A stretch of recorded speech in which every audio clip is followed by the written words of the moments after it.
This episode was made possible by StackAdapt. Need digital creatives fast? Don't have time or resources to hire a design team? With StackAdapt, you can build captivating creatives to take your brand from your idea bank to your audience. The Creative Builder in StackAdapt will save you time, cut costs, and simplify your creative workflow. Learn more at go.stackadapt.com/creativebuilder. Hello, everyone, and thanks for hanging out with us for the Behind the Numbers Weekly Listen, an e-marketer podcast made possible by StackAdapt. This is the Friday show that is not starting with the last segment first. Okay, Stuart? This is why Stuart's not in charge of producing the content, because he tried to start with dinner party data. Sure, if it was up to Stuart, it would just be dinner party data, probably. And he'd be right to do so. Who we kidding? That's why most people tune in. Yeah. Today, what are we talking about? And the game. People. No, you're the only one who shows up for the game. And we told you before, no more games. I think you're going to get a lot of writer. I'm glad this is a video one so people can see how deflated Susie looks, that she's not going to be able to win anything today. She just gets up and just walks off. Bye, Susie. I mean, I tried, but you asked me kindly to stay on. Whoops, I got so worked up I touched my computer. Oh my goodness. You've ruined Susie's entire week, Before Susie Marcus. starts trashing the place, what do we have in store for you today? Amazon's AI shopping assistant, Planet Fitness's out-of-home ad network. Are we going to become our own mannequins? Are minute-long soap operas here to stay? And we talk all about Mensa and the smartest people in the world. Join me for this episode. We have three people. Let's meet them. We start with our Vice President of Content. Also heads up our retail and e-commerce team based in New York City. It's Susie David Kenyon. Hi, thanks for having me. Hello, hello. We're also joined by our Vice President covering everything briefings based in New Jersey. It's Stephanie Taglianesi. Cheers, mate. Hello, hello. And finally, we have one of our senior analysts on the digital advertising and media desk based in Virginia. It's Evelyn Mitchell-Wolf. Drum roll. Did it pause for anybody else? Yeah. Yeah, we didn't even hear Evelyn in that. I said your name. I said Evelyn Mitchell-Wolf. Oh, we didn't hear it. Hello, hi. It's Hi. good to be here. What an uncomfortable pause. Okay, let's go with the show. Let's just, you know how it goes. If you've listened before, if you haven't, you'll figure it out. We start with the story of the week. We're talking about Amazon's AI shopping assistant. Amazon is testing an AI-powered shopping assistant on its mobile app called Rufus. I don't know why. It can answer shoppers. It's a dog. Why not? No, apparently there's a Rufus dog in the Amazon story. Oh, Oh, okay. But no one knows that. So what? If you Googled it to prep for the call today, you would also know it. Okay. Yeah, I don't think most shoppers are just doing saying. that, but fair play. No game, but I'm still going to win. Okay. Well, you can ask Rufus questions if you're shopping on Amazon. No, it's Marketplace Pulse. Ben Glickman of the Wall Street Journal writes that Rufus is trained on the company's product catalog, customer reviews, community questions, and information from across the web. How will it help folks? Our retail analyst Rachel Wolf explains that shoppers can ask whether a shirt is suitable for running or if it will fit someone above average height, and the AI assistant will comb through reviews to surface the relevant information, or the most relevant information. This is not to be confused, as I confused it with for a second, with Amazon's Q, which is a chatbot, but that's for businesses. This is for regular consumer people. So, Susie, start with you. You cover retail the most for us. How much does Amazon's AI shopping assistant, called Rufus, for some reason, move the needle out of 10 for the online retailer? 4.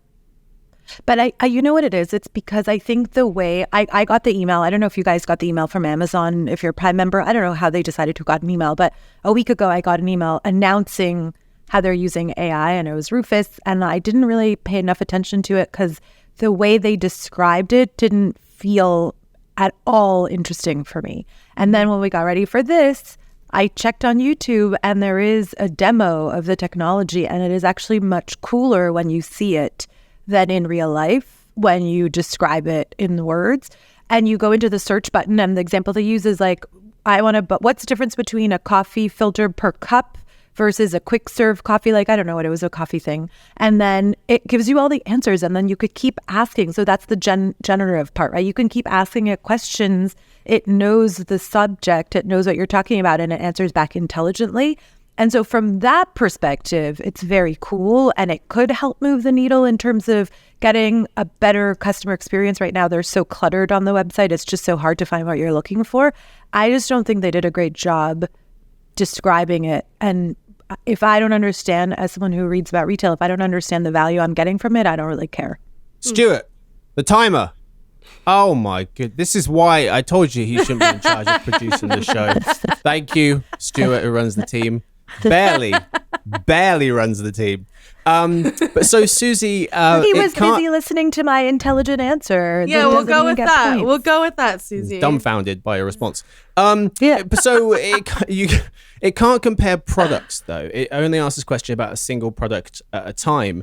And I think it was Rachel's article was noting Walmart offers a generative AI-powered search function on its iOS app that lets shoppers search via use cases. We talked about this, Susie, in a previous episode. They can say engagement party, and it will help them search for different things. Do you see shoppers actually noticing, okay, there's this AI assistant, there's this one over here, and deciding where to shop because of that? Is it that much of a game changer, AI? No, not in the way you're phrasing it or framing it. I think it's a game changer when it's the underlying technology that makes my life as the consumer easier. But do I need to see how you're applying it? No, not really. I just want you to make my life easier. Just in terms of, do you think people will gravitate towards Walmart because that is a better AI chatbot shopping experience? No. Go ahead, Steph. Okay. I don't think it's because of the AI, but if it had a better experience because of the AI, I think it's like phrasing it differently, but it's not the AI that's the lure, right? It's the actual experience that's improved. Yes. Yeah. I also, I ranked several needles here as to what Rufus would do for Amazon. And I did say, as far as Amazon's dominance in e-commerce, I expect this to move the needle 0 points. Because I don't expect it to be a strong incentive for consumers to choose Amazon over other retailers. I do, though, expect it to benefit user experience. I put that at maybe about a 5, because it has the potential to help with some of those big pain points like decision paralysis. Susie, you mentioned how cluttered Amazon is these days. It seems like you have to scroll miles down the product page just to look at the reviews. And I have seen that they have started putting AI-generated summaries of like the big pros and cons associated with each product based on the reviews. But it's like, it takes so long just to get there on the page, scrolling, or if you're on your phone, like tapping a million times. So this could help. I think, though, the reason it's only a 5 and not like a game changer, at least one of the reasons, is I personally still don't trust it. And I think trust in AI generated responses is still kind of a work in progress among most consumers. Amazon isn't exactly known for getting it right every single time you order a product off of it. There are red flags you have to look for on the product page. So I personally, if I were to use Rufus, would probably still want to just confirm on my own, do a little bit of extra research, go to the product page, look for myself. But it's cool. Definitely there was cool. a stat supporting that. Rachel had a stat in her article. 50% of people, you could argue only, you could say, wow, it's quite an impressive number, but 50% of people feeling positively about using AI to engage with a business, according to Live Person survey. Seems pretty high to some folks, but that's down from 62% from a year ago. So it's going in the wrong direction. Well, glass half full. Well, I bet that's because, well, I also think there's all this AI generated bad behavior that is probably getting people to be less trusting, right? And Taylor Swift just had a whole thing happen that probably will, if we did another survey today, would make it even lower. And going into an election year, that also probably adds to it. But I will answer your question in a more direct way around, will this be the reason people go to Amazon versus Walmart? No, product is king. If as a retailer, you don't have the right product for your consumer, if you don't have what they're looking for, no matter how you're showing it to them, doesn't matter. They're going to go somewhere else. Yeah, and price too. I think the only other thing that we didn't hit on that was mentioned that Rufus is doing is like making product recommendations. And I actually don't think that's a high utility use case for Rufus, because my understanding is if you're on Amazon, you sort of already have a particular product or purchase in mind. So if anything, I think something like that could probably inspire more impulse shopping. Just because, if you're on Amazon for in and out shopping, I don't think you're going there for discovery of inspiration, of gift ideas or purchase ideas, right? But if Rufus is targeting in the right way for recommended purchases, it could maybe inspire an impulse purchase that way. Yeah. I wonder at what point it's going to start remembering all of the conversations that you've had with it. So when you do check back into Amazon, it says, oh, that thing that you were looking for that was out of stock, that's back. Or I found something that was quite similar. Remember a year ago when we were talking about that gift you were trying to get for your partner? I found a few other ones which might be good. But I mean, retailers are already doing that, right? Like if you went and put something in your shopping cart and you didn't actually make the purchase, you will probably get an email from most retailers saying, hey, you left something. Now you're even getting it from some of the affiliate marketers who are like, oh, by the way, we noticed you left something. Yeah. And also for out of stock, especially there are features on apps that you're like, please notify me when this product comes back in stock. So a lot of the things that we're talking about in terms of facilitating the path to purchase to actually converting is stuff we're seeing. Is just now a little bit fancier. The ribbon around it is a little bit fancier. Right. That's what I mean. All those things being combined into an AI chatbot, whether that makes any difference versus getting an email saying the product's in stock or not. This does seem to be a bit of a balance. If you offer AI shopping tools too soon, you risk putting out an unhelpful product and turning people off. If you offer them too late, then maybe customers will be excited to try out new AI shopping tools on other people's sites. So you have to try and figure out when's the right time to get into the game here. It does seem like some of these products are a little bit rushed because they're just trying to put something out so they can say they have an AI infused product. But I think, Evelyn, it comes down to, I think you mentioned the term or the phrase pain points. And Rachel had a great line in this piece saying retailers need to make sure their Gen AI strategies are centered around solving customer pain points rather than merely adopting the latest buzzy technology, which I think is exactly the point. All right, folks, that's all we've got time for the story of the week. It's time now for the analysis of the week.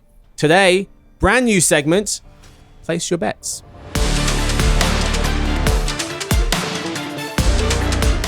How does it work? Well, I present 3 different initiatives, ideas to our panel and have them tell me how likely they think this thing is to happen or to be a success. They each get 10 investment points to spend throughout the whole segment. So if they spend them all on the first idea, they have nothing left for the second 2. The more investment points they give the idea, the likelier they think it is to happen or to go well. So an example would be, what are the chances that Susie becomes a successful tomato farmer?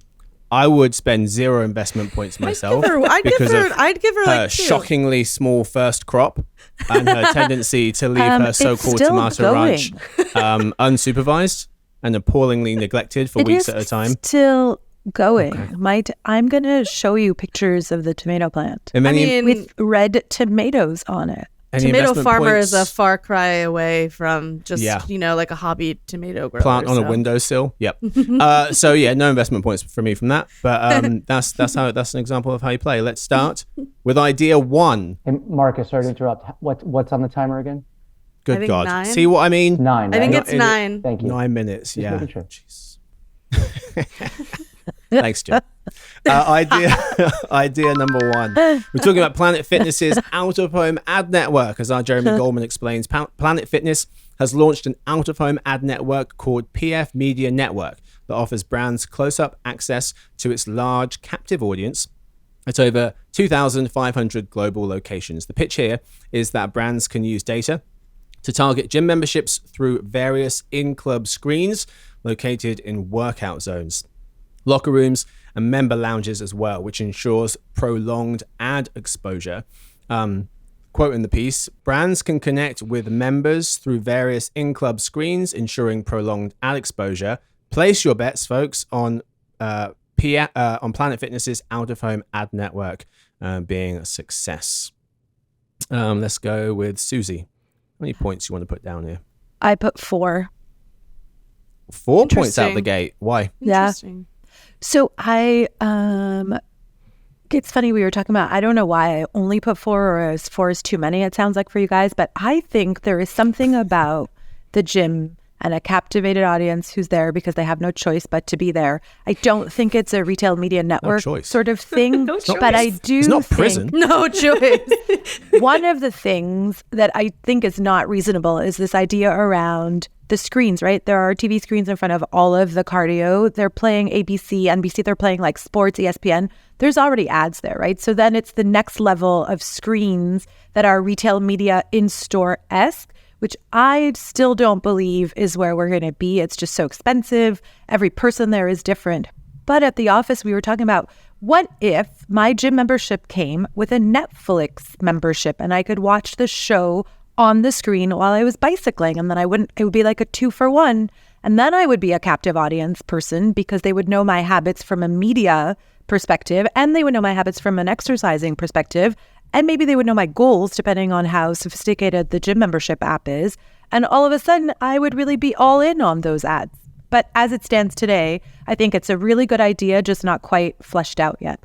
Okay. How about you, Evelyn? How many points? Yeah, I give it a 6. Wow. 6 investment Whoa. points. That doesn't seem that much higher than 4 to me, but you know. But you've only we got can 4 talk about left it. for the rest of the Yeah, and segment. I think that's Okay. perfectly fine. Okay. So I gave it 6 investment points because I think you know, Susie's right. It's got a promising value proposition, and it's skewed toward Gen Z and millennial audiences is, I think, another positive. Everyone's trying to get at those audiences right now. And I think it'll get a lift from advertisers adopting in-store retail media, but then it gets dinged for not having closed loop attribution. And also, I don't know if prolonged exposure is enough to make a difference. You know, what Susie outlined is a great idea, but you know, in my experience going to the gym, people are in their own worlds. They're listening to their own music, their podcasts. I listen to audiobooks when I'm at the gym. So, and rarely do I ever look up at the screens in front of me. And when I do, most of the time it's because Jeopardy's on. So it's not something where folks are, I mean, they're listening to something else. So whatever ads on the screen has to be really interpretable without sound, really simple so that people can absorb it while they're listening to other things. I think it's a fine line. So I think it could go places, but it's got a couple of things working against it. I just realized my face looks very red. It does. Like a I look tomato. like a baked potato. Are you, You at the look gym now, Marcus? You look Like like the oven. Susie's tomato. He was making fun of my tomatoes. All right, so Evelyn, you seemed you made some great points why this is not going to work, but gave it a 6. Okay, because I think retail media it's on a rocket ship, and this Okay. isn't retail, but it is kind of adjacent. Yeah. And I think when I say that that the retail media, in-store retail media like ship, was the tide will lift all boats, whatever that is. You know the phrase I'm Rising talking tide about. lifts all That's boats. that one. That's the got one you. I'm trying to go Okay. for, and I think it's powerful. All right, Stephanie. I was right in the middle. I gave it a 5 out of 10 5? because I thought that targeting folks already spending, like, you know, they're going to be there for 30 to 60 minutes in the location versus, you know, like capturing a passerby on transit or something. So it's already a little more captivated of an audience. You don't know exactly who they are, but there are some assumptions about who they are since they're in a health and wellness focused space. So I think it's a matter of how well you can target the folks in this environment to see if it can be pulled off well. But yeah, I think the most interesting draw here is having that captive audience, and I thought that was like somewhat of a slam dunk, but I Yeah. was reserved in just not understanding how the targeting could work on a more personal level in the gym. But I think that, Right. again, like, there are enough assumptions. These are people who are focused on their health, focused on their wellness. So, you know, if you're targeting appropriate ads that way, it's pretty successful, I would think. All right. Idea 2. Becoming the mannequin, if you will. Recent research from company Payments suggests that 38% of folks are keen on virtual shopping technology, and quote, the ability to visualize how a potential purchase would appear on oneself, close quote. So place your bets on creating yourself as a digital mannequin and being able to see how all of a brand's clothes look on you becoming commonplace this year. Evelyn? I How give many it points? 0 investment points. Zero investment. 0. First of all, it seems like a really heavy lift for a brand or retailer to enable this kind of experience, not just AR try-ons, but like the creation of a digital mannequin to live inside the internet. Also, I have no reason to believe that in 2024, digital avatars will get lifelike enough to really juice adoption there. I mean, you might be able to input your measurements, but like there are so many factors that go into making something like this useful to a consumer.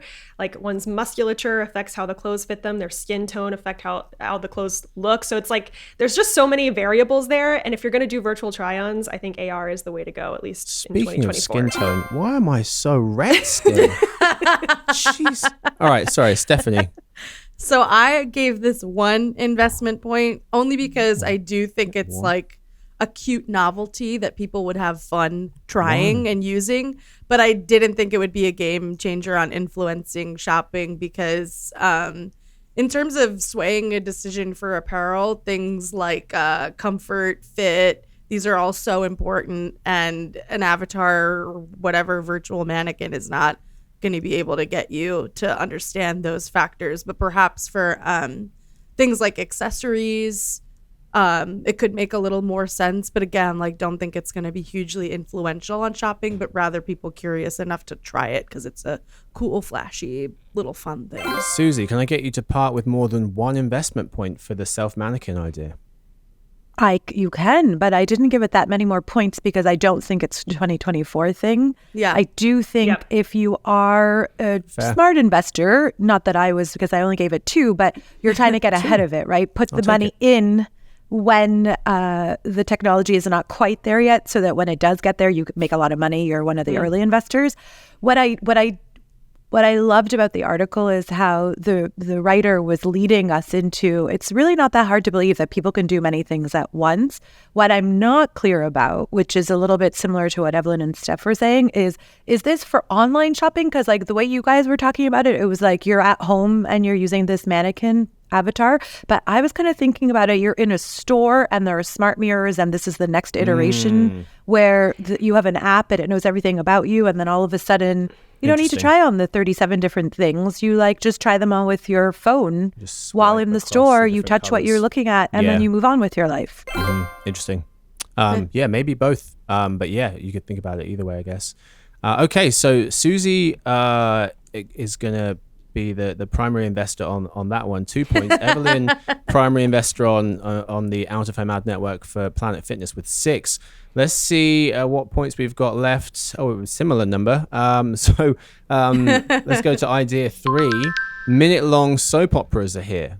Popularized in China during the pandemic, Real Short, one word, and other apps are hoping to bring minute-by-minute vertically shot melodrama episodes to the US, writes Claire Moses of the New York Times. With the format being described as this generation's soap opera, Miss Moses explains that viewers can watch dozens of minute-long episodes on Real Short for free via multiple platforms, YouTube, TikTok, but at some point they must either pay or watch ads to unlock subsequent episodes. A quote from the piece: think soap opera, but for the short attention span of the internet age. So place your bets, folks, starting with Stephanie, on this type of content taking off. I gave it 2 because I'm wary of investing in something that has already been attempted and failed. Talking about Quibi, which tried to do exactly this sort of short form video content. I mean, again, Quibi launched during the pandemic where people actually had a little more attention span to give. But still, my general understanding is that people are in on bite-sized content for social, but not necessarily for original content. So I'm a little wary. I only gave it 2 investment Just points. 2. She had a possible 4 left, folks. So she said, I'm not Yeah, I parting didn't with even everything, use all Marcus. mine. Just because I put got some it in don't mean I got to savings." spend it. Yep. Exactly. Got to invest somewhere, right? She's putting the rest in high yield savings. Susie, I also didn't think that this was the most clever, so I gave it a 1 investment point. And I think for me, it's also because it's just counterintuitive to the binging trend, right? Like everybody who's watching, so it depends on, I don't know that it's about original content versus not original content, but if you're telling me a story in 1 minute bite-size increments, I'm dying to hear what the next thing is. Like I want to know what, like if you think about soap operas, they were an hour and every time there was a cliffhanger and you're like dying for that hour slot to come back the next day to see what happened to the nurse or to the doctor or whoever. I just don't understand how it would translate here with cliffhangers. I mean, it would be a cliffhanger every second of the day unless they release all of the minutes at the same time. And then all of a sudden you're watching your 30-minute episode anyways. All right, Evelyn, can I get you to throw 3 points at this? I did give it 3 investment Yes! points. Yes. You did? I did. And a big reason is because I never want to underestimate the potential of content created for women. There's just some magic there, and it takes off a lot more than I think a lot of people expect it to. But so I think it'll grow. I'm not fully convinced it'll take off, as we phrased it.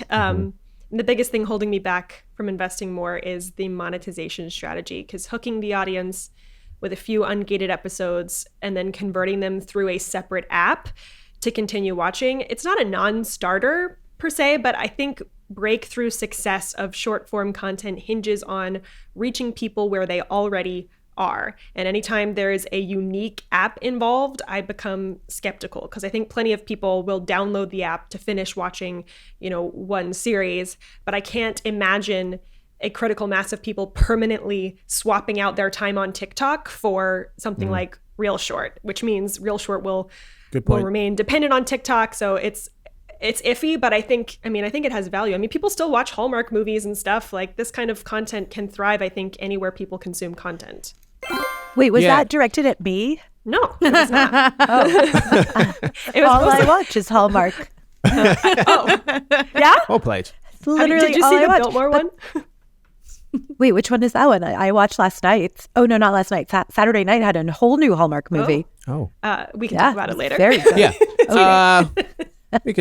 We're just gonna.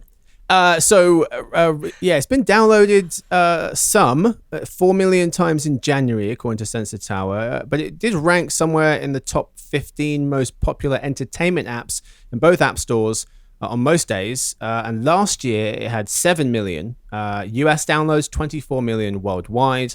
But yeah, whether that number stalls or keeps going, we shall see. So to summarize, Evelyn will be the primary investor on the, as I said, Planet Fitness out of home ads with 6 investment points.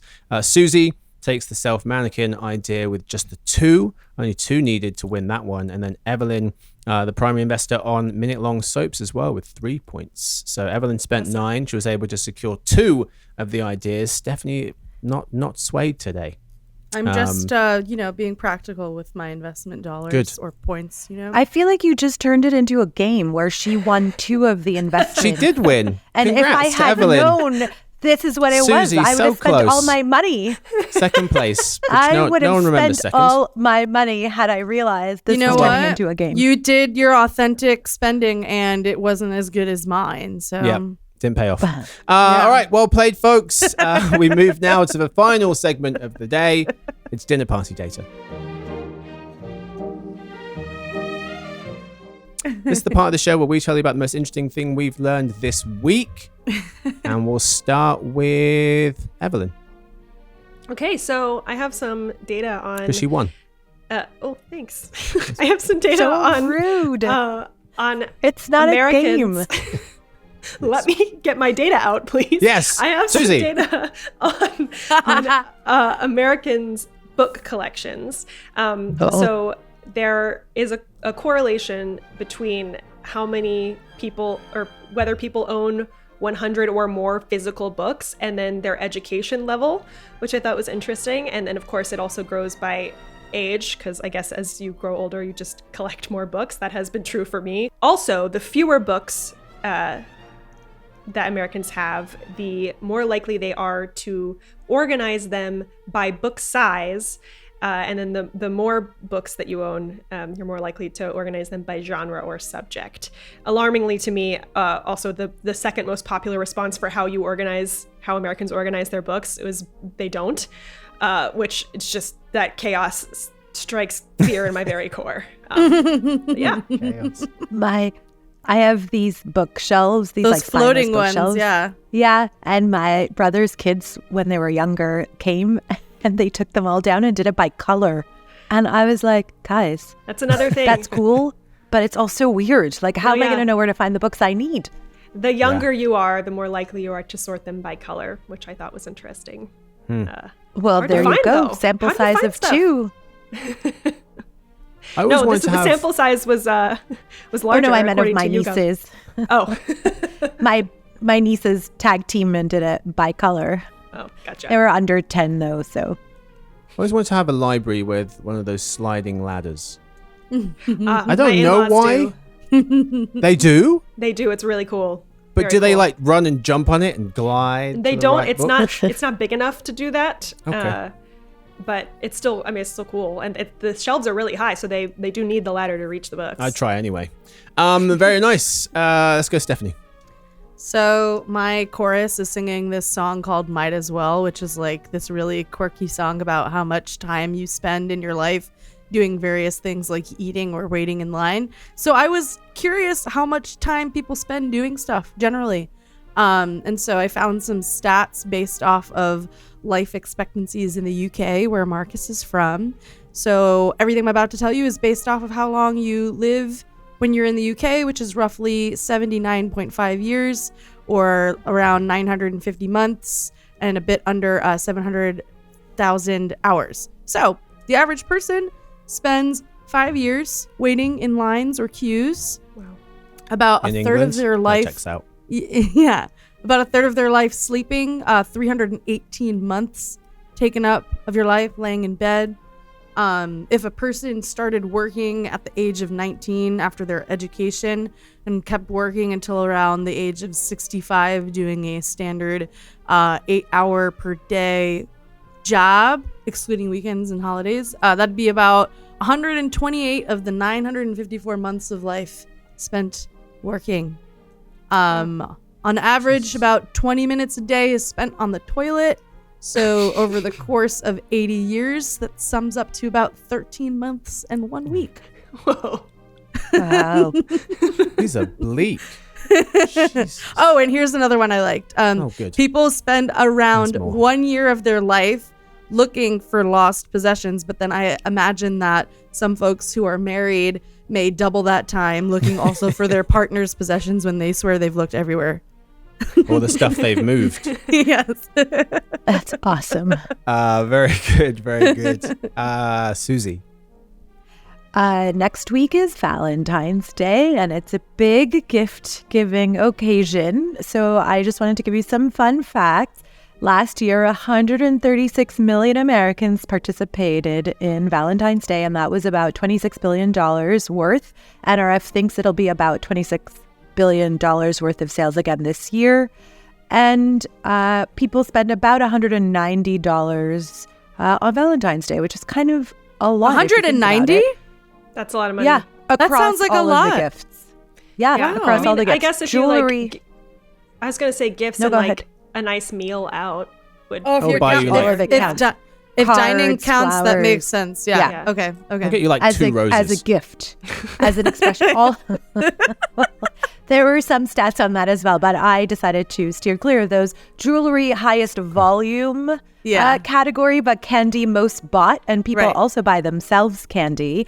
And Marcus, coworkers, 27% of them buy gifts for their coworkers for Valentine's Day. Just saying, you can ship us stuff, especially on the weekly listens that are not No need. games, and they are.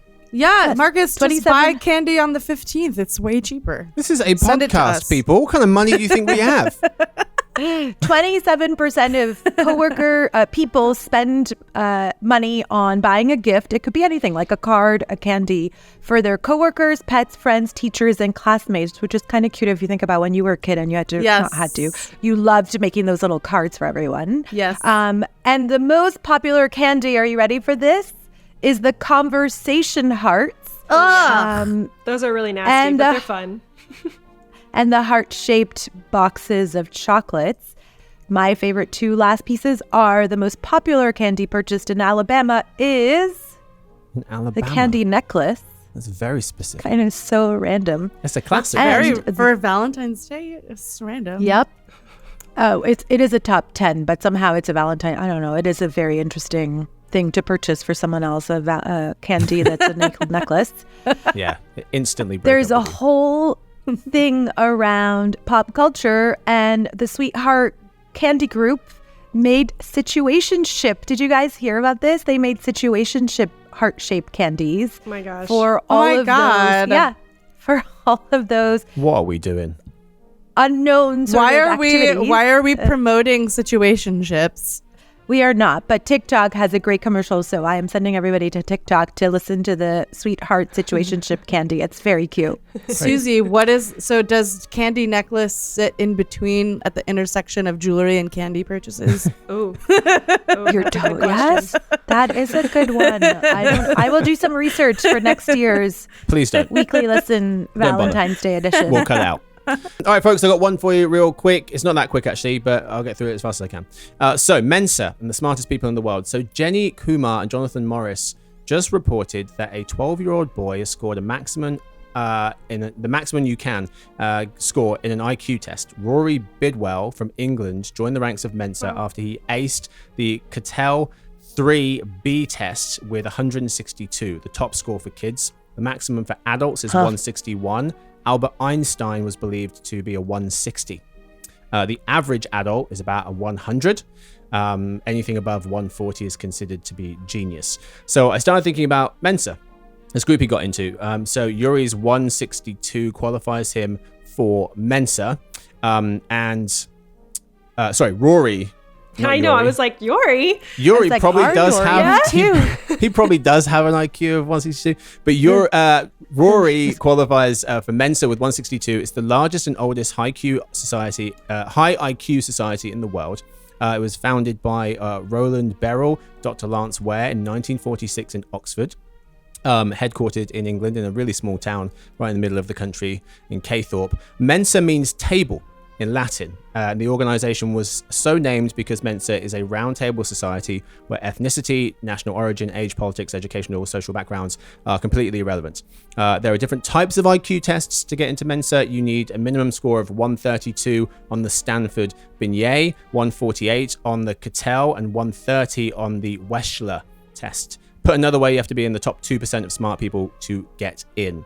The group's aim is to help foster human intelligence through research, lectures, and social events. As of 2021, there are around 100,000 members in 100 countries across the globe. Put another way, 0.001% of people on the planet are in. And then finally, who are the smartest people in the world? Chinese-American mathematician Terence Teo and American magazine columnist Marilyn Vos Savant are said to have the highest IQ scores in the world, between 225 and 230. The average is 100. But many people believe that American William James Sidis was the smartest person ever. By the time he was 1.5 years old, he could read the New York Times. When he was 6, he could speak multiple languages, including English, French, German, Russian, Hebrew, and Turkish. He graduated from Harvard age 16, said to have the highest IQ of between 250 to 300. And finally, at the end of last year, Isla McNabb from Kentucky became the youngest Mensa member at age 2.5. Wow. 7 months. At 7 months old, she could pick out certain items from picture books when asked, and at 1, Isla started learning her colors, numbers, and the alphabet. Most kids, I think, can learn the alphabet by the time they're 3 or 4. It's just remarkable. Yeah. So Wow. they're the smartest people in the world. I, on the other hand, look like I fell asleep on the beach. Jeez, Marcus. I I'm have to surprised go. you didn't say my name in your list of top smartest. No mention of you. No one's surprised by that. That's all we've got time for today's episode. Thank you so much to my guests. Thank you to Stephanie. Thanks for having me, Marcus. Thank you to Evelyn. Thank you, Marcus. Thank you to Susie. Kind of. Thanks for having me. Thanks to Victoria, who edits the show. James Stewart, kind of as well, because it was rough. Sophie and Lance, thank you to you guys. Thank you to everyone for listening in. We hope to see you on Monday for the Behind the Numbers Daily, an eMarketer podcast made possible by StackAdapt. Happy weekends.